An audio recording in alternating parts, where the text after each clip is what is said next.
ഉച്ചയ്ക്ക് എന്ത് കറി ഉണ്ടാക്കുമെന്ന് വിചാരിച്ച് പറമ്പിലേക്ക് ഇറങ്ങിയപ്പോഴാണ് ഇതേ നിൽക്കുന്നത് നമ്മുടെ മുരിങ്ങയില.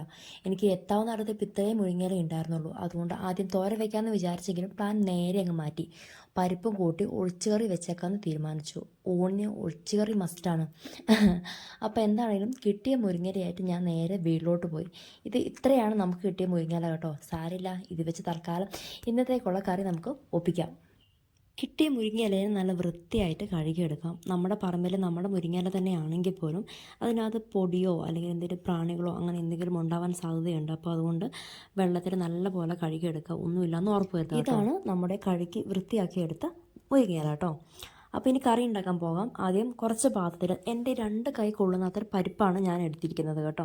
അപ്പോൾ ആ പരിപ്പിനെ എടുത്ത് നല്ല രീതിയിൽ കഴുകി വൃത്തിയാക്കി എടുക്കുക. അപ്പം വെള്ളം തെളിയുന്ന അത്ര പോലെ വൃത്തിയാക്കണം കേട്ടോ. മമ്മി അങ്ങനെയാണ് വീട്ടിൽ പറയുന്നത്.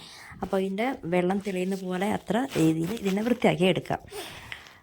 നന്നായിട്ട് കഴുകി അതിൻ്റെ എന്തെങ്കിലും കല്ലോ അങ്ങനെ എന്തെങ്കിലുമൊക്കെ ഉണ്ടെങ്കിൽ അത് കളഞ്ഞെടുക്കാൻ വേണ്ടിയായിരിക്കാം. എന്താണെങ്കിലും ചെറിയുള്ളി, പിന്നെ വെളുത്തുള്ളി, അതിനുശേഷം പിന്നെ ചെറിയ ജീരകം, പിന്നെ വേണ്ടത് പച്ചമുളകാണ് കേട്ടോ. ഞാനൊരു 4 പച്ചമുളകോളം എടുത്തിട്ടുണ്ട്. 2 കയ്യിൽ കൊള്ളുന്ന അത്ര തക്കാളി, അതായത് ഒരു 2 തക്കാളി തന്നെ അരിഞ്ഞ് കഴിയുമ്പോൾ ഇത്രയും വരും. ഇനി ഇതിനെ ഉപ്പും മഞ്ഞളും, ആവശ്യത്തിന് ഉപ്പും മഞ്ഞളും ചേർത്തിട്ട് കുക്കറടിച്ച് 2 വിസിലാകാൻ പാകത്തിന് മാറ്റി വെക്കുക കേട്ടോ. പിന്നെ വേണ്ടത് തേങ്ങയാണ്. ഞാനൊരു അരമുറി തേങ്ങ എടുത്തിട്ടുണ്ട്. അത്യാവശ്യം വലുപ്പമുള്ള തേങ്ങയായിരുന്നു. അതിലേക്ക് ചെറിയുള്ളി, പിന്നെ പച്ചമുളക്. ഇതിപ്പോൾ ഒന്നും ചേർത്തിട്ടില്ലെങ്കിലും കുഴപ്പമില്ല. നമ്മൾ കാരണം ദാളിൽ അല്ലെങ്കിൽ പരിപ്പിൽ അതെല്ലാം ചേർത്തിട്ടുണ്ട് കുക്കറിൽ വെച്ചിരിക്കുന്നതിനകത്ത്. പക്ഷേ സാരില്ല, എന്നാലും ഇത്രയും വെള്ളം ഒഴിച്ച് ഞാൻ 2 ചെറിയുള്ളിയും ഒരു പച്ചമുളകും വീണ്ടും ചേർത്തിട്ടുണ്ട്. ഇത് നല്ല വെണ്ണ രൂപത്തിൽ അരിച്ചെടുക്കുക. വെള്ളം കുറവാന്ന് തോന്നുവാണെങ്കിൽ ലേശം കൂടി വെള്ളം ഒഴിച്ച് പിന്നെ അരച്ചെടുക്കുക. ഈ വെണ്ണ രൂപം എന്ന് പറയുന്നത് ഇവിടുത്തെ മമ്മി പറയുന്ന രീതിയാണ് കേട്ടോ. എന്താണെങ്കിൽ നല്ല പേസ്റ്റ് രൂപത്തിൽ ഒരു തരികളോ കാര്യങ്ങളോ ഒന്നും ഇല്ലാണ്ട് നല്ല വൃത്തിയിൽ അരിച്ചെടുക്കുക. ഇതാണ് ഞാൻ ആ പറഞ്ഞ പരുവം കേട്ടോ. അപ്പം ഇത്രയും അരിച്ചെടുത്തിട്ടുണ്ടെങ്കിൽ നമ്മുടെ അരപ്പ് റെഡി ആയിട്ടുണ്ട്. ഈ സമയം കൊണ്ട് തന്നെ നമ്മുടെ കുക്കറിലെ പരിപ്പും വെന്ത് ഇതും റെഡി ആയിട്ടുണ്ടായിരിക്കും.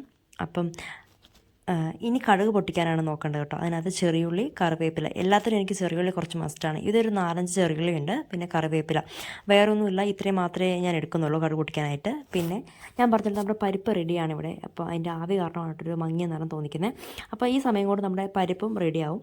അപ്പോൾ സമയം കളയേണ്ട, നേരെ ചീനച്ചട്ടി വയ്ക്കുക. ചട്ടി ചൂടായി കഴിയുമ്പം എണ്ണയൊഴിച്ച് നല്ല പോലെ ചൂടായി കഴിയുമ്പോൾ, ചട്ടി ചൂടായി കഴിയുമ്പോൾ കടുക് പൊട്ടിച്ചെടുക്കുക. ഞാൻ ഒരു കടുക് ഇട്ട് നോക്കി, അത് പൊട്ടിയെന്ന് കണ്ടു കഴിയുമ്പോഴത്തേക്കും നമ്മുടെ കടുക് എല്ലാം മുഴുവൻ ഇടുക. അതിനുശേഷം പിന്നെ ചെറിയുള്ളി ഇട്ട് കൊടുക്കുക.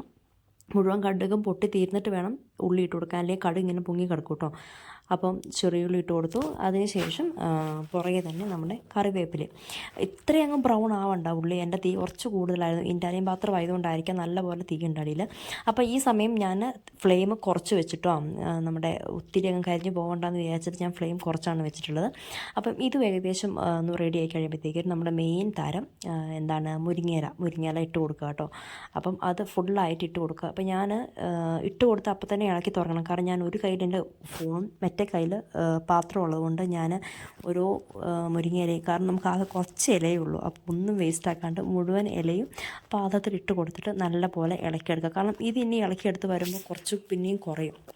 അപ്പോൾ എന്താണെങ്കിലും ഇത് നല്ല പോലെ വാടി വരണം. നമ്മുടെ ഇലേൻ്റെ ഒരു പച്ചമണമൊക്കെ ഉണ്ടാവുമല്ലോ, കാരണം ഇത് വേറെ ഒന്നും നമ്മൾ ചെയ്യുന്നില്ല, കുക്കറിലൊന്നും ഇട്ടിട്ടില്ല. അപ്പോൾ അതുകൊണ്ട് ഇതിൻ്റെ ആ ഒരു കുത്തുന്ന മണവും കാര്യങ്ങളൊക്കെ, മുരിങ്ങേൻ്റെ ആ ഒരു മണമൊക്കെ മാറുന്നിടം വരെ നല്ല പോലെ വഴറ്റിയെടുക്കുക കേട്ടോ.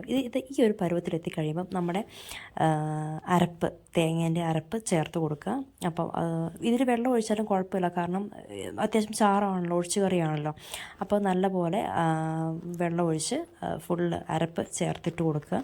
ഇനി ഇത് നല്ലപോലെ ഇളക്കി കൊടുക്കുക. ഇതിൻ്റെ തേങ്ങേൻ്റെ ഒരു പച്ചമണവും കാര്യങ്ങളൊക്കെ ഉണ്ടാവും. അപ്പോൾ അതുകൊണ്ട് അത് പോകുന്നയിടം വരെ മാറ്റി കൊടുക്കുക. ഇതിപ്പം നിങ്ങൾ ഈ വെള്ളം നിറത്തി കാണുന്നത് വേറൊന്നുമല്ല, കാരണം നമ്മളിതിൽ മഞ്ഞളോ കാര്യങ്ങളോ ഒന്നും ചേർത്തിട്ടില്ല, നമ്മൾ കുക്കറിലാണ് ചേർത്തേക്കുന്നത്. പക്ഷേ എന്നാലും ഈ കളർ ഒരു സുഖമില്ലല്ലേ. അപ്പോൾ അതുകൊണ്ട് ഞാൻ എന്താക്കുക, കുറച്ച് മഞ്ഞളങ്ങ് ഇട്ട് കൊടുത്തു കേട്ടോ. അപ്പോൾ അതാണ്, ഇപ്പോൾ മഞ്ഞയും അല്ല വെള്ളയും അല്ല, ഒരു ക്രീം നിറത്തിലിരിക്കുന്നത്. അപ്പോൾ എന്താണെങ്കിലും ഇത് വേണമെങ്കിൽ ഇട്ട് കൊടുത്താൽ മതി. ഞാൻ വെറുതെ ഇട്ട് കൊടുത്തതേ ഉള്ളൂ. എന്താണെങ്കിലും ആ ഒരു വെള്ളം നിറത്തിലിരിക്കുന്നത് കണ്ടപ്പോൾ ഒരു സുഖം തോന്നിയില്ല, അതുകൊണ്ട് ഇട്ട് കൊടുത്തതേ ഉള്ളൂ കേട്ടോ.